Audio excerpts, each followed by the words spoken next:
चलो आ जाइए। जैसे आज हमारा चैप्टर चलेगा और चैप्टर का नाम होगा हमारा सिलोगिज्म। न्याय निगमन वाले क्वेश्चन कर रहे होंगे और न्याय निगमन में आपको वो क्वेश्चन मिलेंगे जिसमें कथन और निष्कर्ष वाले क्वेश्चन होते हैं। और हमारा बताने का तरीका 100 और 50 वाले मेथड से होगा। हालांकि इस वाले चैप्टर के क्वेश्चन बेन आरिख से भी कुछ लोग कर लेते हैं और बेन आरिख से बन भी जाते हैं, लेकिन आप अगर हमारा 150 वाला तरीका सीखे तो इस वाले क्वेश्चन के टाइप के क्वेश्चन आप बहुत कम टाइम में, जब तो कोई बेन आरिख बनाएगा तब तक आप आंसर टिक करके आगे बढ़ चुके होंगे। ये वाला तरीका आज सिखाएंगे आपको। आइए भाई शुरू करते हैं बेन इसको क्या नाम सिलोगिज्म को। और अगर आप हमारे चैनल पे नए हैं तो प्लीज़ चैनल को सब्सक्राइब कर लेना। और अगर आप फेसबुक पेज पे देख रहे हैं तो फेसबुक पेज से आके आप हमारे यूट्यूब चैनल को गेटवेंट क्लासेस अलीगंज के नाम से है, इसको सब्सक्राइब कर लें प्लीज़। ओके, इतना काम करिए, आगे आ जाइए, शुरू करते हैं। मैंने कहा सिलोगिज्म में आपके क्वेश्चन विशेषकर कथन और निष्कर्ष वाले मिलते हैं। कथन और निष्कर्ष लिखा होगा, ऐसे क्वेश्चन आपने देखा होगा। ये वाले आपके अगर बात करें कथन और निष्कर्ष वाले क्वेश्चन आपके रेलवे में भी आते हैं। रेलवे में कम से कम 2 से 3 क्वेश्चन मिलेंगे आपको। रेलवे का कोई भी एग्जाम दे रहे होगा, ये वाला फेवरेट टॉपिक बना हुआ है कथन और निष्कर्ष वाला। न्याय निगमन की बात कर रहे हैं, सिलोगिज्म वाले की बात कर रहे हैं। एक हमारा कथन निष्कर्ष दूसरा वाला होता है, वो हमारा एनालिटिकल रीजनिंग का भाग होता है, विश्लेषणात्मक रीजनिंग का भाग होता है। वो वाला सिलोग नहीं होता है, वो होता है स्टेटमेंट एंड कंक्लूजन। लेकिन इसमें भी हमारे कथन और निष्कर्ष होते हैं, लेकिन इसमें न्याय निगमन के आधार पे होते हैं। ये वाले क्वेश्चन अलग होते हैं, है ना। वो वाले हमारे रियल लाइफ से आधारित होते हैं, जो उधर वाले कथन निष्कर्ष वाले क्वेश्चन होते हैं। हमने कहा रेलवे में 2 से 3 क्वेश्चन। अगर आप स्टेट कोई एग्जाम देने जा रहे हैं तो इसमें से 1 से 2 क्वेश्चन जरूर मिलेगा। अगर आप एसएससी का कोई एग्जाम दे रहे हो तो 1 से 2 क्वेश्चन जरूर आपको मिलेगा। ऐसा कुछ वेटेज रहता है और क्वेश्चन हो जाता है। इस वाले क्वेश्चन में बस टारगेट ये रहना चाहिए आपका कि कम से कम टाइम में वहां पर कैसे हो पाए, वहां पे टाइम ना लग जाए। कुछ लोग बेन आरिख बना रहे होंगे और टाइम ले रहे होंगे, तब तक आप 150 का मेथड लगा के जो आपको तरीका बताने वाले वो 150 वाला मेथड। शायद पहली बार कुछ लोग सुन रहे होंगे 150 क्या होता है, लेकिन आपको कुछ देर में समझ आ जाएगा। कहें तो आज की क्लास के लास्ट में या फिर कल से नहीं, आज की लास्ट तक आपको पता चल जाएगा 150 मेथड क्या होता है। एक आध क्वेश्चन भी कराएंगे और जैसे ही आप रिदम पकड़ेंगे फिर क्वेश्चन की स्पीड इतनी फास्ट हो जाएगी, क्वेश्चन देखोगे उत्तर टिक करोगे। आप कथन पढ़ोगे नहीं, पहले निष्कर्ष पढ़ोगे। ये वाला तरीका रहेगा हमारा। देखो मेरे भाई, जैसे हम बात करें कथन के क्वेश्चन कैसे होंगे। कथन में दिया होगा सभी कारें बसे हैं, जैसे दिया होगा सभी कारें बसे हैं, सभी कारें बसे हैं, मान लिया कथन दे दिया। फिर निष्कर्ष में बोलेगा, जैसे यहाँ पर और एक दिया कथन और दे देगा, यहाँ पर कुछ कार स्कूटर हैं, कुछ कार स्कूटर है। निष्कर्ष में कुछ और दे देगा आपको, जैसे कुछ कार बसे हैं। समझ पा रहे मेरी बात को?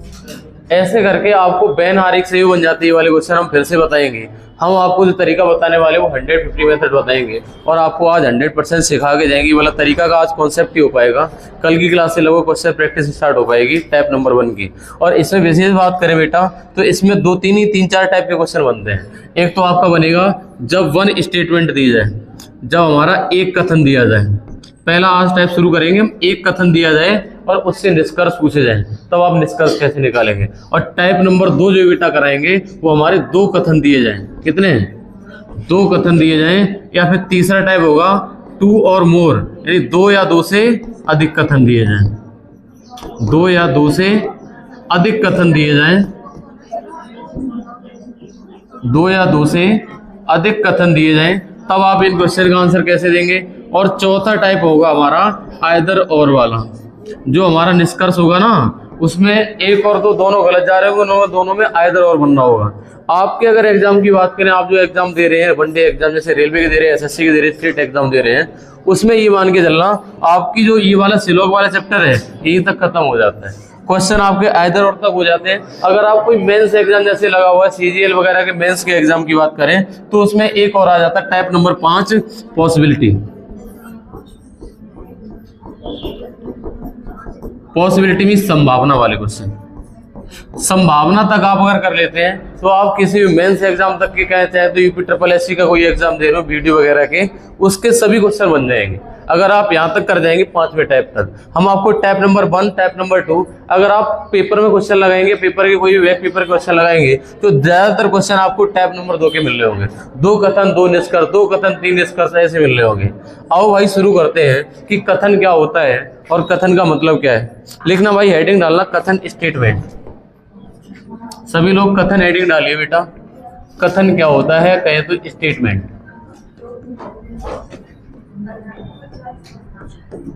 अगर स्टेटमेंट की बात करें तो इसमें लिख देना कि प्रत्येक कथन में एक कर्ता और एक विधेय होता है। प्रत्येक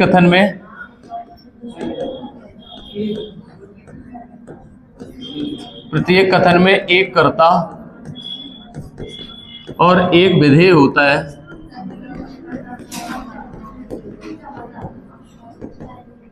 एक कर्ता और एक विधेय होता है। प्रत्येक कथन में एक कर्ता एक विधेय होता है। फॉर एग्जाम्पल की बात करें, जैसे हम लिखते हैं सभी मेज कुर्सियां हैं।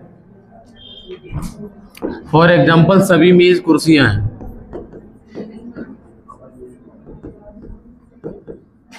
सभी मेज कुर्सियां हैं। अगर ये बेटा लिख के आ जाए सभी मेज कुर्सियां हैं, तो आपको कर्ता विधेय पहचानना कैसे है। मैंने कहा कतई बेसिक से चलेंगे, बहुत स्लो स्टार्टिंग में। आपकी स्पीड सबसे लास्ट में पकड़ रहे होंगे, डायरेक्ट क्वेश्चन देखा मारा ऐसे चल रहा होगा लास्ट में। स्टार्टिंग में आपको जो तरीका सिखाएंगे बहुत धीरे धीरे सिखाएंगे और सभी लोगों को समझ में आएगा, इस बात की गारंटी देते हैं। सभी बच्चों को समझ में आ जाएगा ये 150 वाला तरीका। पहले आप तो ये पहचान लो कि ये कर्ता क्या होता है और विधेय क्या होगा जब आपको कोई स्टेटमेंट दिया जाएगा। मैंने कहा जब ऐसे दिया होगा तो 2 आपके शब्द होंगे। मैंने कहा ये वाला होगा बेटा कर्ता और पीछे वाला होगा हमारा विधेय। इंग्लिश में गए तो इसको प्रेडिकेट कहते हैं और ये होता है बेटा सब्जेक्ट। मैंने कहा जब आपको स्टेटमेंट दिया जाएगा तो एक कर्ता होगा और एक विधेय होगा। तब आप कहेंगे कुछ क्वेश्चन में आगे भी लैंग्वेज बदल सकता है कि सभी मेज कुर्सियां, कुछ मेज कुर्सियां हैं। मैंने कहा वो कुछ भी बदले लेकिन कर्ता विधेय यही रहेंगे आपके, आगे वाला कर्ता पीछे वाला विधेय। अब आ जाओ इसमें जो आपके टाइप के कितने टाइप के स्टेटमेंट होंगे। अब स्टेटमेंट टाइप क्या बनेंगे, मैंने कहा सभी कर दिए। यहाँ पे कुछ मेज कुर्सियां कर दे। मैंने कहा कोई मेज कुर्सी नहीं है, कुछ मेज कुर्सी नहीं है, कुछ मेज कुर्सी है। ये कितने टाइप के स्टेटमेंट बन सकते हैं, तो आप हेडिंग ले लिए टाइप ऑफ स्टेटमेंट। कथनों के प्रकार।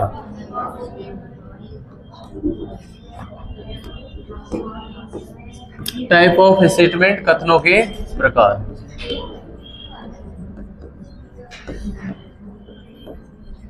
कथनों के प्रकार।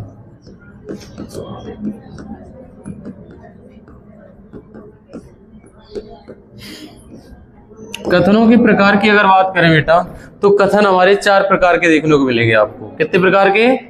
4 प्रकार के कथन देखने को मिलेंगे। नंबर 1 लिखना ए टाइप स्टेटमेंट। नंबर 1 लिखना, जैसे पहले टाइप में लिखा मिलेगा ऑल वाला। ऑल कहें तो हिंदी वर्ड लिखा होगा सभी। और जैसे हम बात कर ले इसमें साथ साथ जैसे लिखा होगा, जैसे सभी मेज कुर्सियां हैं। पिछले एग्जांपल उतार दो, सभी मेज कुर्सियां हैं।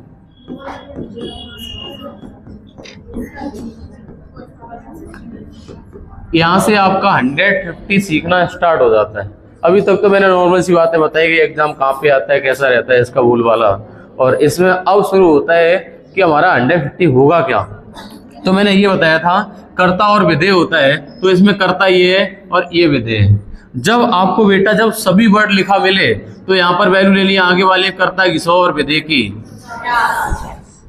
अच्छा, इस वाले में कोई नेगेटिव वर्ड दिख रहा है? नहीं दिख रहा है, तो ये हमारा हो गया बेटा पॉजिटिव स्टेटमेंट। कैसा? सकारात्मक कथन हो गया हिंदी में। कहें समझ में आ गया? पहला, अगर आपको वर्ड सभी दिया जाए और एग्जाम्पल भी बता दिया, मैंने कहा तो 100 और 50 ले लोगे, भी याद करवा देंगे सभी को वैल्यू, चिंता ना करो। अगले पे आ जाओ, जब हम दूसरे की बात करें तब आपको वर्ड लिखा मिलेगा कोई नहीं। इंग्लिश में लिखा होगा नन, हिंदी में लिखा होगा कोई नहीं। कुछ हम नए क्वेश्चन भी करेंगे जो हाल ही में आरपीएफ एसआई वगैरह के पेपर हुए हैं, उसके भी क्वेश्चन लगवाएंगे जब ये वाला टाइप शुरू कर लेंगे। जब मैंने कहा कोई नहीं, अगर हम उदाहरण की बात करें तो बेटा लिख देना जैसे जैसे इसी का करते हैं, सभी मेज कुर्सियां हैं, कोई मेज कुर्सी नहीं है, कोई मेज कुर्सी नहीं है।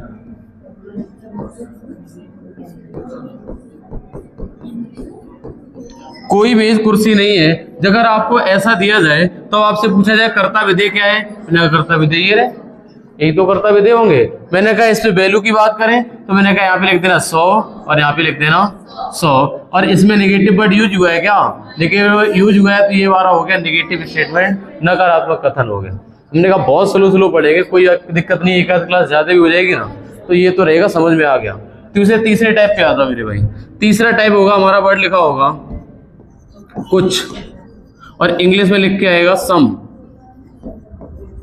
सम कहें तो इंग्लिश हिंदी में लिख के आएगा कुछ। और अगर हम जैसे की बात करें, इसकी पहचान क्या होगी, हमने कहा पहचान की बात करें तो इसमें लिख के आएगा जैसे सभी मेज कुर्सी है, कोई मेज कुर्सी नहीं है, कुछ मेज कुर्सी है, कुछ मेज कुर्सी है।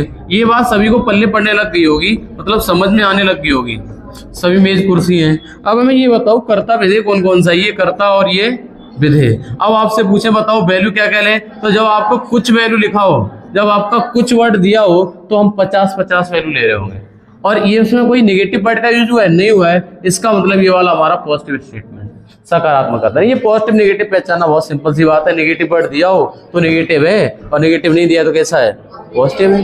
क्या बात है। अगले पे आ जाओ, हमारा चौथी टाइप का होगा जिसमें दिया होगा कुछ नहीं, यानी सम नोट।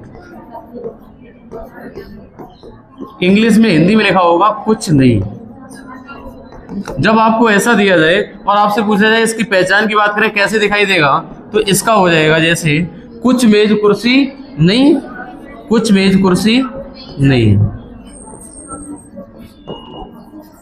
कुछ मेज कुर्सी नहीं। समझ में आ रहा है कैसे कैसे हम स्टेटमेंट चेंज करते हैं। चारों टाइप की स्टेटमेंट आ गए आपके सामने। मैंने कहा अगर इसमें बेटा वैल्यू की बात करें तो ये रहा कर्ता और ये रहा विधेय, और वैल्यू की बात करें तो हमेशा वैल्यू लेना इसका 50 और इसका लेना 100, और इसमें नेगेटिव वर्ड आया तो ये वाला हमारा हो गया। तो मैंने कहा आपके सामने 4 ही प्रकार के कथन दिखाई देंगे, या तो दिया होगा सभी वाला, या कोई नहीं वाला, या कुछ वाला, या कुछ नहीं वाला। अच्छा, इसमें बात करें वैल्यू कैसे याद करोगे, हमने कहा वैल्यू का ही तो खेल है इसमें। अगर 150 वैल्यू याद हो गई तो क्वेश्चन देखते ही उड़ेगा तुम्हारे सामने। ये मान लो देखोगे क्वेश्चन हुआ, देखा किया, प्लस आपका ये रहेगा सही गलत, इतना करोगे इतना ही टाइम लगेगा क्वेश्चन करने में, सही गलत इतना रहेगा टाइम। और हम वो वाला तरीका सिखाते भी नहीं, हालांकि वो जानते हैं वो वाला तरीका जो बेन आरेख वाला, उससे बन जाते, उससे टाइम इससे 2 गुना जाएगा लगभग, ये मान के चलना। तो ज्यादातर लोग उससे, जो लोग इससे सीखते हैं उसका टाइम 100% बच के आता है। और इस बार पुलिस के एग्जाम में शायद 2-3 क्वेश्चन थे इसके भी। इधर आ जाओ मेरे भाई, वैल्यू याद करते एक बार, सभी लोग इधर आ जाओ और वैल्यू याद करते एक ही बार, सभी को याद हो जाएगी। मैंने कहा जब सभी की बात करें तो कहना 100 और 50, और जब बात करें कुछ नहीं तो कहना 50 और 100, मतलब इसका उल्टा कर देना। मतलब अगर सभी की बात आ जाए तो 100-50, अगर कुछ नहीं की बात आ जाए तो जस्ट उल्टा कर दो, 100-50, 50-100, 100-50, 50-100, सही है। अब इसके बाद में बचे 2, ये 2 बचे हुए हैं, इनकी वैल्यू कैसे याद करें, दूसरे और तीसरे की।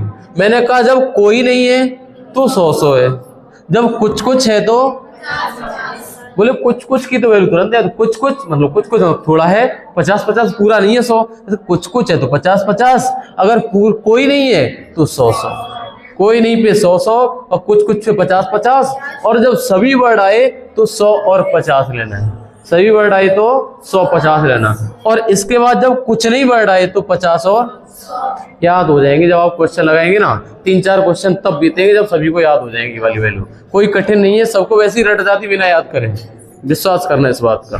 चलो अब आपके सामने हमें ऐसा लगता है कुछ क्वेश्चन ले आए। क्वेश्चन लाने से पहले एक बार रिवीजन और करा दें, इसके बाद हम क्वेश्चन लाएं। देखो मैंने कहा आपको, हमने जो अभी स्टेटमेंट कराए हैं, स्टेटमेंट जो अभी कराए हैं वो मैंने कराए 4 टाइप के। हमने पहला टाइप कराया देखो ऑल वाला, पहला टाइप कराया ऑल वाला, और दूसरा टाइप कराया मैंने नन वाला, और तीसरा टाइप कराया मैंने कौन सा वाला, सम वाला, और चौथा टाइप करा रहे हैं कौन सा, सम नोट वाला। कौन सा वाला, सम नोट वाला। हिंदी में लिखा होगा सभी, और यहां पर लिखा होगा कोई नहीं, और यहां पर लिखा होगा कुछ, और यहां पर लिखा होगा कुछ नहीं। अच्छा बेटा ये बताओ, अगर यहां तक आपने सीख लिया है तो हमें बताओ इनकी वैल्यू क्या क्या रखी थी। मैंने कहा ऑल वाले वैल्यू कितनी लेते हैं, 100 और 50। ये रहा सब्जेक्ट और ये रहा प्रेडिकेट। मैंने कहा 100 और 50 लेते सभी वाले पे, अगर कुछ नहीं आएगा तो हमारा होगा 50 और 100। वेरी गुड, ये आएगा 50 और 100। 50 और 100 समझ में आ गया सभी को कि 100 50 कहाँ पे लेगा और 50 100 कहाँ पे लेना है। मतलब पहले पॉजिटिव आ जाए, ये वाला पॉजिटिव है तो पहले बड़ा वाला ले लो, अगर यहां पर लग जाए कुछ नहीं तो वहां पर ले लो 50। और बस अब थोड़ा सा रह गया, मैंने कहा कुछ कुछ पे भाई साहब कितना होगा, 50 50 और कोई नहीं पे 100 100। आपको हल्का फुल्का याद होने लग गया होगा, है ना। कुछ कुछ पे तो 50 50 रट ही गया होगा अपने आप। अब बच्चा कोई नहीं वाला वो तो 100 ही 100 है, अगर कोई नहीं की जगह पे कुछ नहीं याद है तो वहां पे 50 100 है, मतलब कुछ आगे है तो आगे 50 वैल्यू बाद में 100, और सभी पे तो हमारा 100 50 है। क्योंकि मैंने टाइप ही आज स्टार्ट किया है, वो यहाँ पर लिखा है मैंने 100 और 50 वाला 150 मेथड है। ये 150 मेथड से 5 सेकंड में वास्तव में आंसर आ जाता है। आपके सामने भी क्वेश्चन कराएंगे, इसके आंसर 5 ही सेकंड, बहुत कम टाइम में देखते ही हो जाते कुछ क्वेश्चन। दो स्टेट मैंने देखा टिक किया बस इतना होता है। आ जाओ भाई, हमने कहा 150 जैसे आपका यहाँ पर लिखा हुआ है, जैसे आपका लिखा हुआ है यहाँ पर 150 जो लिखा हुआ है भाई 150 हमारा किसकी वैल्यू है भाई, 100 वैल्यू वाली ऑल की वैल्यू है, सभी की वैल्यू कितनी है 150। अगर यहाँ तक ये वाली बातें क्लियर हो गई हैं तो आपके सामने आप हेडिंग लगाएंगे 2 टाइप्स ऑफ कंक्लूजन। अभी तो मैंने ये क्या करे हैं, अभी तो मैंने ये करे कथनों के प्रकार टाइप्स ऑफ स्टेटमेंट। अब निष्कर्ष पे आ जाओ, टाइप्स ऑफ कंक्लूजन। हेडिंग डालिए टाइप्स ऑफ कंक्लूजन,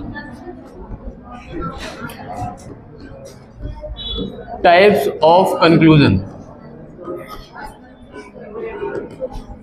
निष्कर्षों के प्रकार।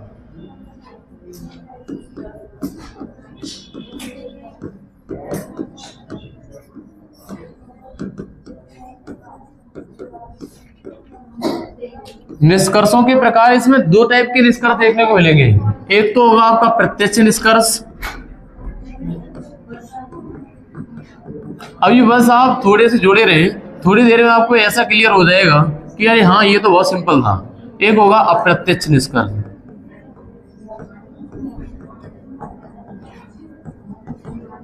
ये होता है हमारा डायरेक्ट कंक्लूजन,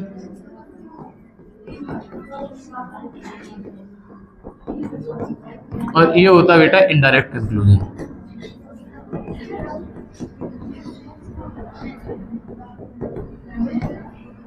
डायरेक्ट कंक्लूजन और इनडायरेक्ट कंक्लूजन मैंने कहा 2 प्रकार के होते हैं, और आज हम शायद पहला टाइप शुरू कर पाएंगे जो हमारा होगा डायरेक्ट कंक्लूजन, प्रत्यक्ष निष्कर्ष। सही है, नंबर 1 हेडिंग लगा दीजिए डायरेक्ट कंक्लूजन। इसको कहते हैं बेटा प्रत्यक्ष निष्कर्ष।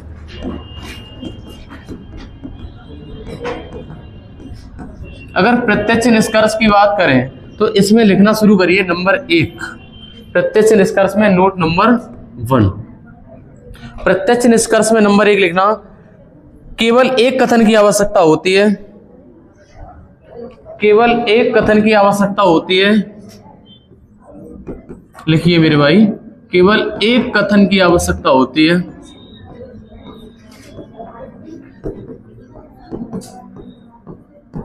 आपको जरूरत कितने की पड़ेगी, जब डायरेक्ट वाला कंक्लूजन होगा। प्रत्यक्ष निष्कर्ष अभी समझ में आएगा क्या है जब एग्जांपल कराएंगे। मैंने कहा इसमें केवल एक स्टेटमेंट की जरूरत पड़ेगी। नंबर 2, नंबर 2 लिख देना है इसमें, यदि कथन सकारात्मक होता है, यदि कथन सकारात्मक होता है, यदि कथन सकारात्मक होता है, आप लोग लिखते रहिए, यदि कथन सकारात्मक होता है तो निष्कर्ष भी कैसा होगा, सकारात्मक। Very good. अगर हमारा कथन सकारात्मक होगा तो निष्कर्ष भी कैसा आएगा, सकारात्मक। नंबर 3 पॉइंट करना नोट, यदि कथन नकारात्मक होगा, यदि कथन नकारात्मक, हमें थोड़ा सा टाइम दीजिए, यहां पर चेंज करें, नकारात्मक और नकारात्मक, बस। यदि कथन नकारात्मक होगा तो निष्कर्ष भी कैसा आएगा? ये पॉइंट नंबर 3 हो गया। अब पॉइंट नंबर 4 इधर आ जाओ। जो पॉइंट नंबर 4 है यही सब कुछ खेल करेगा।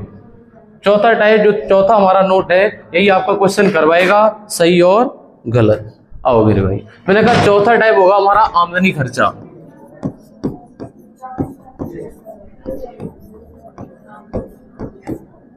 आमदनी खर्चा क्या होता है? मैंने कहा तुम्हारी पॉकेट में अगर 500 रुपए है तो तुम्हारी आमदनी 500 है।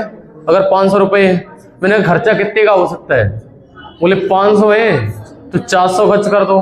500 क्या 600 खर्च हो सकते हैं, तुम्हारी पॉकेट में 500 है, नहीं हो पाएंगे मेरे भाई।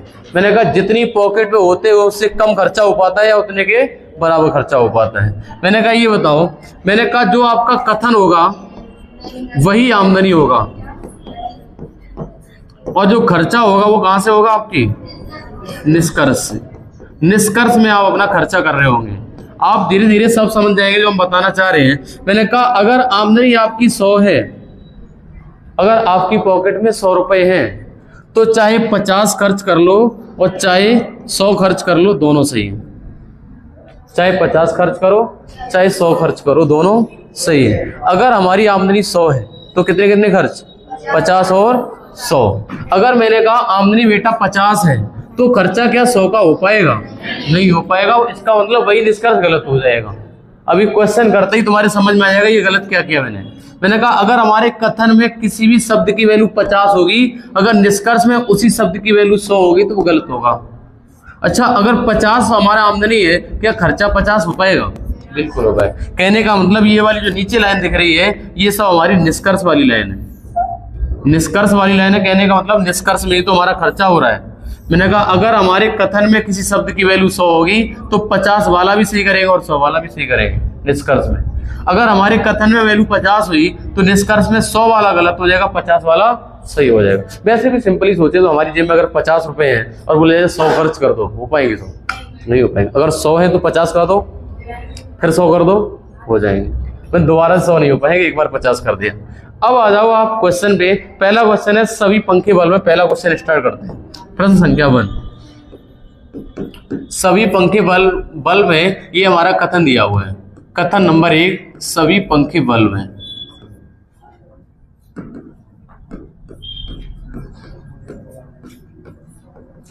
सभी पंखे बल्ब हैं और बेटा निष्कर्ष में लिखिए इसके। आप इस वाले क्वेश्चन को पहले को हम करके दिखाएंगे, अगला वाला आप कर पाएंगे। निष्कर्ष है सभी बल्ब पंखे हैं, सभी बल्ब पंखे हैं।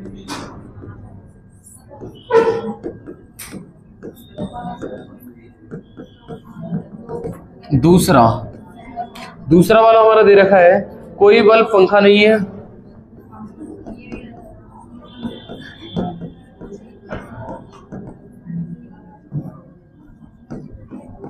कोई बल्ब पंखा नहीं है। तीसरा मैंने लिख दिया कुछ पंखे बल्ब हैं।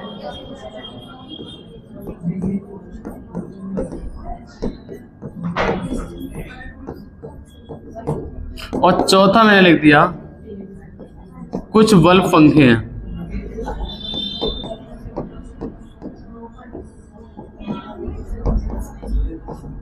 कुछ बल्ब पंखे हैं और आपके सामने चारों लिख के ये पूछा कि बताओ इनमें से कौन सा निष्कर्ष सही है और कौन सा वाला गलत है। तो इसमें जो लोग हमसे पहले से पढ़ चुके वो लोग समझ गए होंगे। नीचे वाले दोनों सही है, ऊपर वाले दोनों गलत हैं। अच्छा, अब आ जाओ तरीका सीखते हैं। जो हमसे पहली बार पढ़ रहे हैं वो देखो कैसे सीखना मेरे भाई। मैंने कहा कथन ये दिया है और मैंने आपको 2-3 बातें बताई थी अभी।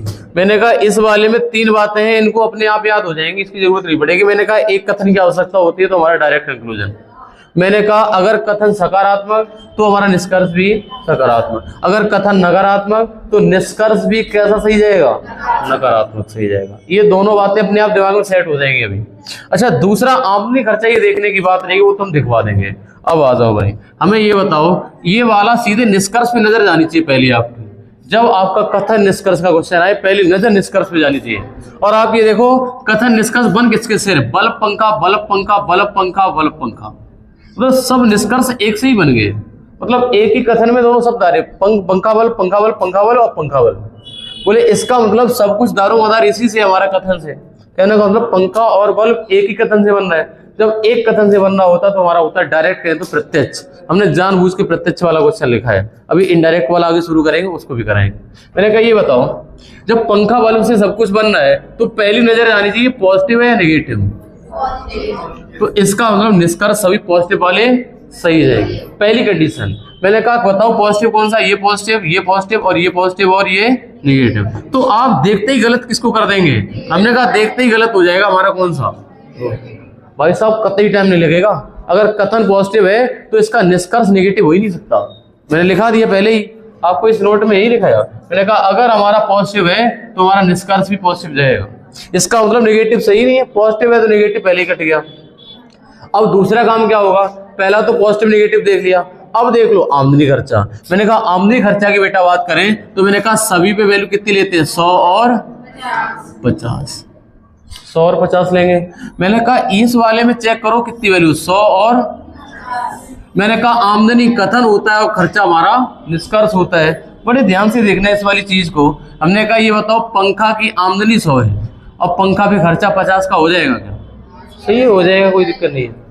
मैंने कहा बल्ब की आमदनी 50 है तो क्या खर्चा 100 का हो जाएगा? नहीं होगा।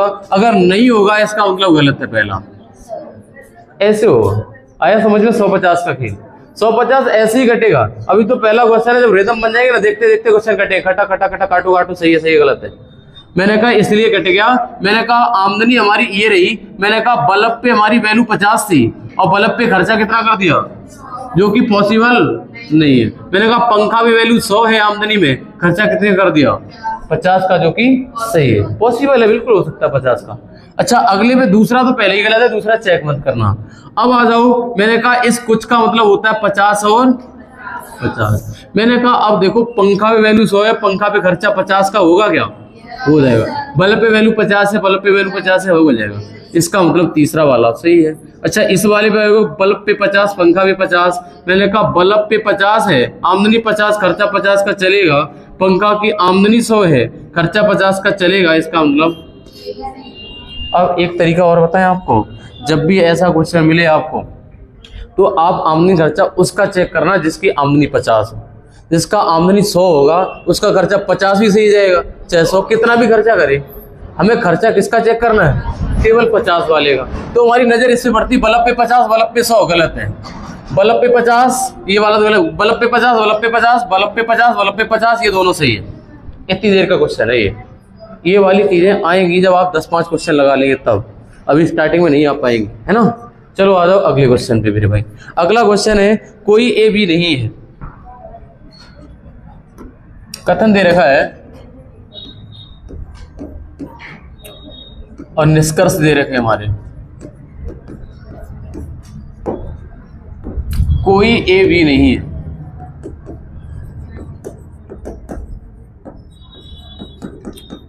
कोई ए बी नहीं है और निष्कर्ष में नंबर 1 पे आ रहा हूं। पहला निष्कर्ष दे रखा है कुछ ए बी है,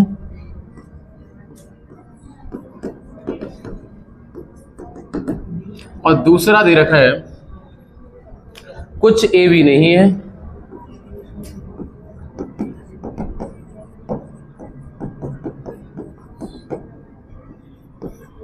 तीसरा दे रखा है कुछ भी ए नहीं है, कुछ भी ए नहीं है। चौथा दे रखा है आपको कोई भी ए नहीं है।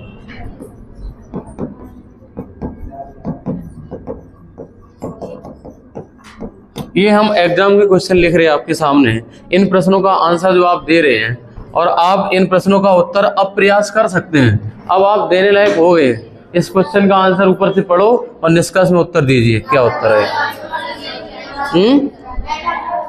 पहला गलत, दूसरा सब सही है। अरे वाह, पहला गलत है और सब सही आए क्या, ऐसा ही आंसर है। अरे वाह, और हमें लगता है सभी लोगों का आंसर सही भी है, जितने लोगों ने उत्तर दिया एकदम बढ़िया, अल्टीमेट गुड। आ जाओ। मैंने कहा ये बताओ, हमने कहा मेरी नजर सीधी निष्कर्ष पे जानी थी। मैंने क्या बोला, निष्कर्ष में देखा A B B A B. मैंने कहा सब कुछ इसी से बनना है, इसी से बनना है। तो मैंने कहा दो चीजें चेक करना अब तुम। अब आ जाओ, रिदम बना रहे थोड़ी तुम्हारी। मैंने कहा पहले पॉजिटिव नेगेटिव चेक करो। मैंने कहा ये नेगेटिव है पॉजिटिव है? नेगेटिव। ये वाला पॉजिटिव, ये वाला नेगेटिव, ये वाला नेगेटिव, ये वाला नेगेटिव। तो हम देखते ही किसको काट देंगे? पहला वाला काट देंगे। मैंने कहा अगर कथन सकारात्मक होता है तो रिजल्ट भी सकारात्मक, अगर कथन नकारात्मक रिजल्ट भी नकारात्मक। अगर ये नेगेटिव है तो पॉजिटिव वाला तो पहले ही गलत है। अब बचे 3। मैंने पहली कंडीशन चेक कर ली, पॉजिटिव नेगेटिव, एक कट गया। दूसरी कंडीशन है आमदनी खर्चा की। आमदनी खर्चा की बेटा बात करें तो कोई नहीं पे वैल्यू कितनी लेते हैं? 100। और मैंने कहा आमदनी की बात करी तो हमारी आमदनी 100 है। अब हम खर्चा चेक करें कि ना करें? अगर खर्चा नहीं भी चेक करोगे तब भी सही जाएगा। क्यों? ये 100 वाला जो ए है चाहे 50 खर्च करे चाहे 100 खर्च करे, ये बी पे वैल्यू 100 है चाहे 50 खर्च करे चाहे 100 खर्च करे। अगर आप थोड़े से अब जागरूक हो गए तो इन तीनों को ऐसे ही टिक कर देंगे, तीनों नेगेटिव है ही, आमदनी 100 है तो खर्चा क्यों चेक करें? दो ही चीजें चेक करनी होती है, नंबर 1 तो पॉजिटिव नेगेटिव, दूसरा आमदनी खर्चा। कथन निष्कर्ष में दो चीज, पॉजिटिव नेगेटिव आमदनी, पॉजिटिव नेगेटिव आमदनी खर्चा। समझ में आ रहा है? अच्छा, अगर तुम चेक करना चाहो तो मैंने कहा यहाँ पर वैल्यू 50 और यहाँ पर है 100, यहाँ पर है कितनी 50 और यहाँ पर है 100, यहाँ पर है 100 और यहाँ पर है, सब सही बैठ रहे होंगे। अगर विश्वास नहीं है तो आओ चेक कर दें एक बार। मैंने कहा ये बताओ ए पर 100 है तो ए पर 50 है, सही है? ए पर 100 है तो ए पर 100 है, ए पर 100 है तो ए पर 100 है, सब चलेंगे। मैंने कहा बी पर 100 है तो बी पर 100 है, बी पर 100 है तो बी पे 50 है, बी पर 100 है तो बी पे, मतलब आमदनी खर्चा सही बैठना है। अगर हमारी आमदनी ऊपर 100 है तो खर्चा ठीक ही जाना है वो वाला। अच्छा, ये वाला क्वेश्चन आप सभी को समझ में आ गया है। तो अगला क्वेश्चन है सभी सी डी है। कथन बेटा दे रखा है सभी सी डी है, ये तीसरा क्वेश्चन होगा शायद। सभी सी डी है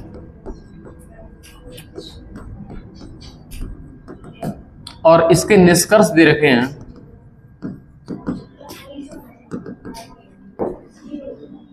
इसके निष्कर्ष नंबर पहला है कुछ सीडी है, कुछ सीडी है। दूसरा कुछ डीसी है। तीसरा सभी डीसी है। चौथा सभी सीडी है, वो तो है ही।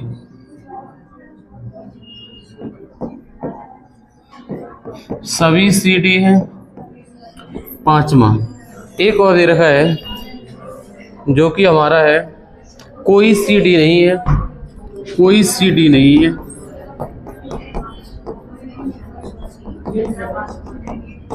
और छठा है हमारा कुछ सीडी नहीं है।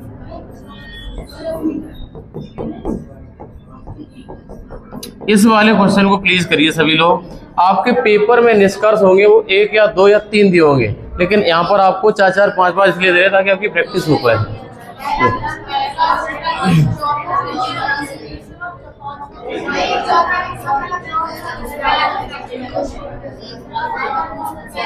पहला सही है, पहला दूसरा सही है, बाकी सब गलत है। अच्छा, तुमने देखा ये रिजल्ट हमारा सीडी से बन रहे, CD CD CD CD CD CD CD CD. हमने कहा निष्कर्ष पे नजर की सब सीडी से बनने, मैंने कहा इसका मतलब एक से ही बन रहे हैं। अभी आपको ये देखना पड़ रहा है क्योंकि आपके सामने एक है, जब 2 स्टेटमेंट आएंगे तो आपको यही चेक करना पड़ेगा। पहले निष्कर्ष पे जाओगे, सीडी वाले ये रहे सीडी सीडी सीडी सीडी। मैंने कहा सीडी इसमें रहा। मैंने कहा पॉजिटिव है या नेगेटिव? पॉजिटिव। कैसा है? अगर हमारा कथन सकारात्मक है तो हमारे निष्कर्ष कैसे होंगे? अब सकारात्मक होंगे। मैंने कहा ये सकारात्मक है क्या? ये भी पॉजिटिव, ये भी पॉजिटिव, ये भी पॉजिटिव और ये भी नेगेटिव, ये वाला भी। तो आप देखते ही किसको काट दोगे बताओ? मैंने कहा नेगेटिव वाले दोनों गलत हैं। भाई अगर हमारा कथन सकारात्मक है तो नकारात्मक निष्कर्ष कैसे भी नहीं हो सकते हैं। अब आ जाओ आमदनी खर्चा की बात कर ले। आमदनी खर्चा की बेटा बात करोगे तो तुम ये कहोगे सभी में वैल्यू 100 है और डी पे वैल्यू 50 है। अच्छा, मैं चेक किसका करेंगे आमदनी खर्चा? डी का। मैंने कहा यहाँ पर डी पर कितना है, इसका मतलब सही है। सी का क्यों चेक करोगे? सी की आमदनी ऑलरेडी 100 है। ये देखो यहाँ पर कितनी है, 50 है, ये सही बैठना है, पक्का सही बैठेगा, क्यों चेक करोगे? मैंने कहा इस वाले में मैंने कहा 50 और 50 ये तो सही बैठना है। अच्छा अगले पे आ जाओ। मैंने कहा यहाँ पर डी पर है 50, यहाँ पर डी पर कितनी होगी, इसका मतलब गलत है तीसरा वाला।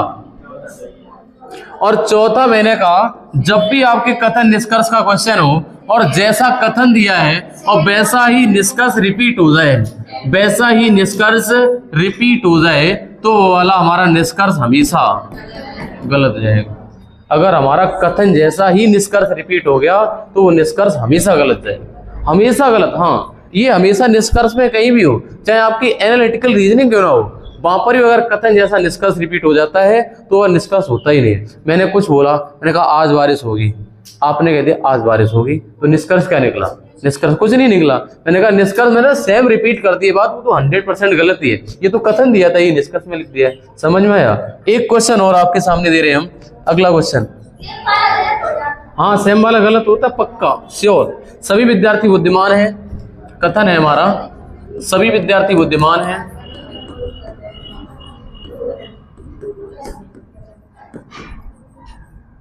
सभी विद्यार्थी बुद्धिमान हैं।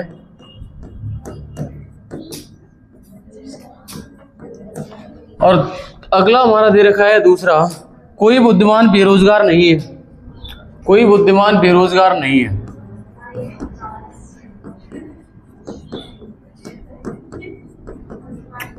बेरोजगार नहीं है।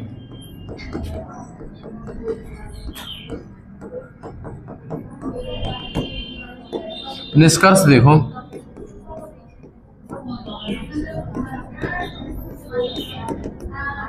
निष्कर्ष पहला है कुछ विद्यार्थी बुद्धिमान हैं, कुछ विद्यार्थी बुद्धिमान हैं।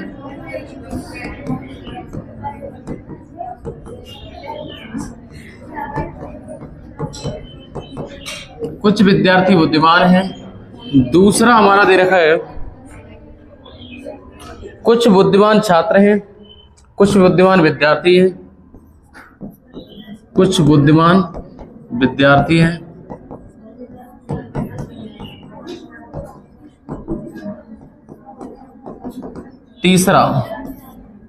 तीसरा बेटा दे रखा है कोई बेरोजगार बुद्धिमान नहीं है, कोई बेरोजगार बुद्धिमान नहीं है।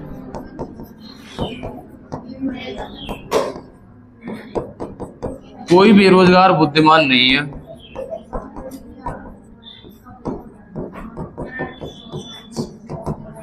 तीसरा चौथा मेरे भाई क्वेश्चन निष्कर्ष है कोई बेरोजगार बुद्धिमान नहीं है, कुछ बेरोजगार बुद्धिमान नहीं है।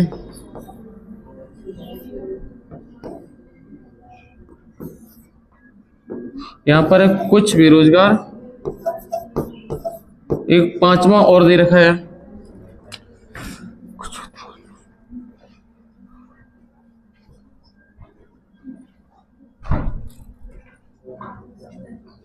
कुछ बुद्धिमान बेरोजगार नहीं है, कुछ बुद्धिमान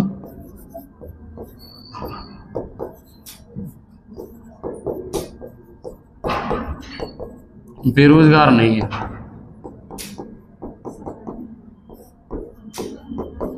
ये है आपके एग्जाम का क्वेश्चन, मैंने एग्जाम को बुक से देख के लिख दिया है। और इस वाले क्वेश्चन का आंसर अब करिए आप। आपके सामने कथन भले चाहे दो दिए हों, लेकिन ये क्वेश्चन अभी भी डायरेक्ट कंक्लूजन वाला है। कौन सा? प्रत्यक्ष निष्कर्ष वाला क्वेश्चन है। अभी करो, मैंने पहले ही बोला था, आपसे वादा है ये वाला क्वेश्चन सभी कर देंगे।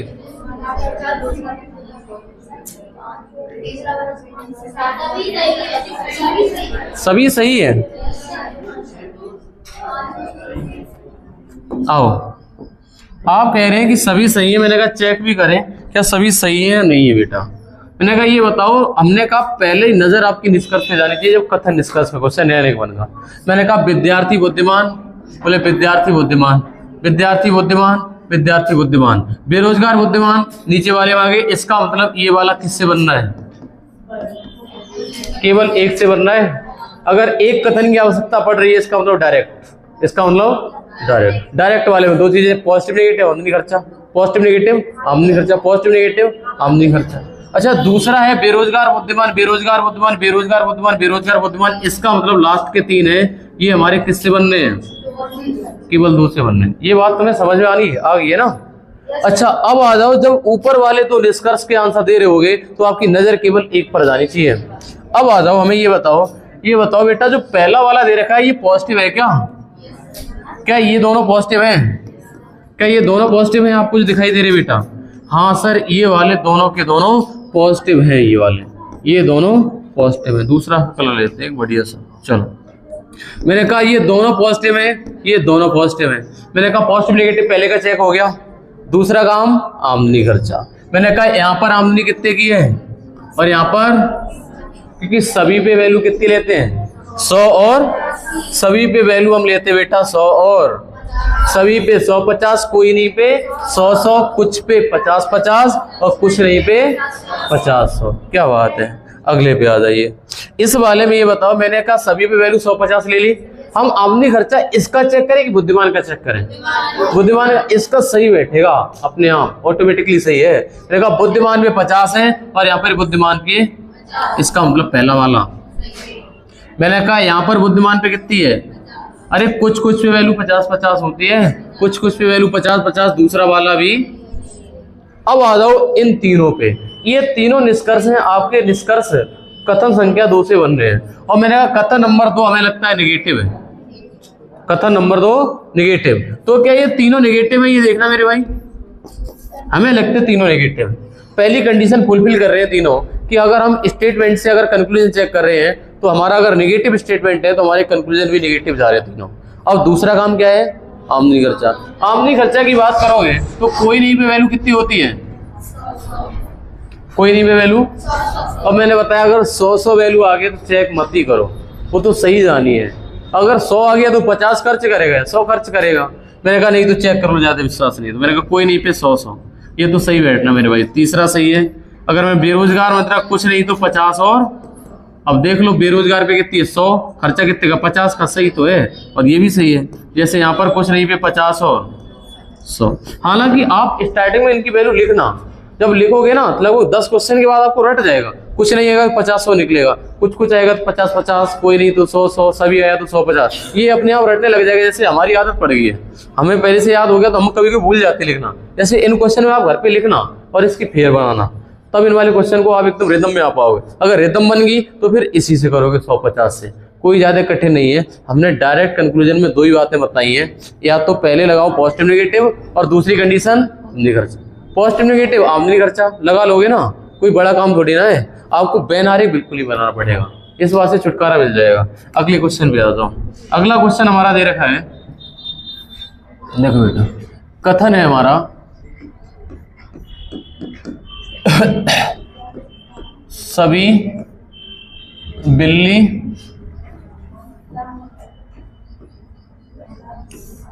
बिल्ली कुत्ता हैं।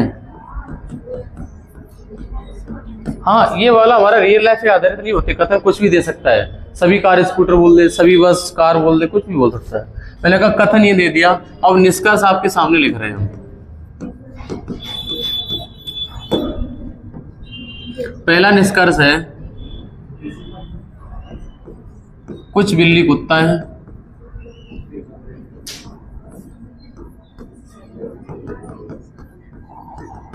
दूसरा, कुछ बिल्ली कुत्ता नहीं है।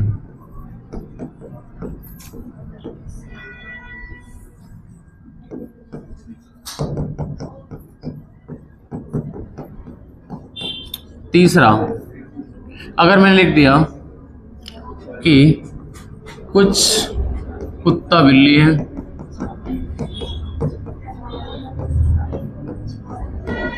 तीसरे के बाद चौथा लिख दिया कोई बिल्ली कुत्ता नहीं है।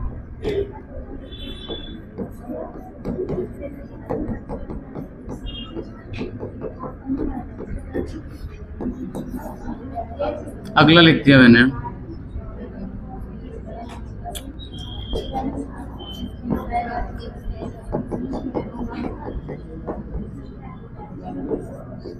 क्या बता सकते हैं इसमें से कौन सा सही है और कौन सा गलत है? एक बार सभी लोग देखिए, क्या पहला और तीसरा सही है। चलो भाई हम चेक करते हैं एक बार। जब मैंने कहा ये वाला हमारा पॉजिटिव है क्या, मैंने कहा एक चीज का ध्यान रखना, सीधी नजर निष्कर्ष पे जानी चाहिए। अभी तो एक है, जैसे पिछले क्वेश्चन में मैंने 2 कथन कर दिए थे, तो आपको चेक करना पड़ेगा कौन सा 1 से कौन सा 2 से, तो उसी से चेक करना है। थोड़ी दिन के बाद आपकी हैबिट पड़ जाएगी। जैसे ये देखो विद्यार्थी बुद्धिमान, तो पहले ही चेक कर लोगे, ये नहीं लिखोगे 1 से 2 से। ये देखो विद्यार्थी बुद्धिमान, पॉजिटिव पॉजिटिव, आमदनी खर्चा ठीक है, इतना काम होगा। पॉजिटिव नेगेटिव, आमदनी खर्चा, पॉजिटिव नेगेटिव, आमदनी खर्चा, एक एक को लेते जाओगे और उड़ाते जाओगे, ऐसे होगा आगे चल के। मैंने कहा ये बताओ पॉजिटिव, तो पॉजिटिव सब है क्या? मैंने कहा पॉजिटिव नेगेटिव और पॉजिटिव। तो हम काट किसको दें पहली बार में? दूसरा और चौथा काट दो, ये तो पक्का गलत जाएंगे। अब आमदनी खर्चा पे आएगा। मैंने कहा सभी वैल्यू 100 और 50। मैंने कहा सभी वैल्यू अगर 100-50 है तो आप ये कहेंगे यहाँ पर तो वैल्यू 50-50 सही जाएगा, यहाँ पर भी वैल्यू 50 और 50 है, ये भी सही जाएगा। पांचवें वाले पे यहाँ पर 100 है और यहाँ पर 50 है, लेकिन कुत्ता की वैल्यू 50 है और खर्चा कितने का हो गया? 100 का, यही गलत है पांचवा वाला। अच्छा, निष्कर्ष का आंसर पता विकल्प में कैसे होगा? ये इसका आंसर होगा only first and third are follow, यानी पहला और तीसरा निष्कर्ष अनुसरण करता है, ऐसे उत्तर में दिया होगा। अभी क्वेश्चन का फॉर्मेट भी दिखाएंगे। आज हम डायरेक्ट निष्कर्ष करें, डायरेक्ट कंक्लूजन करें, यानी प्रत्यक्ष निष्कर्ष पढ़ लिया है, कल हम अप्रत्यक्ष निष्कर्ष पढ़ेंगे। आज इसको यहीं पे रोक लेते हैं, इसके बाद अभी साइंस पढ़ाएंगे। तो आज के लिए इस वाले में इतने रखते हैं, बाकी कल देखते हैं। Okay, thank you.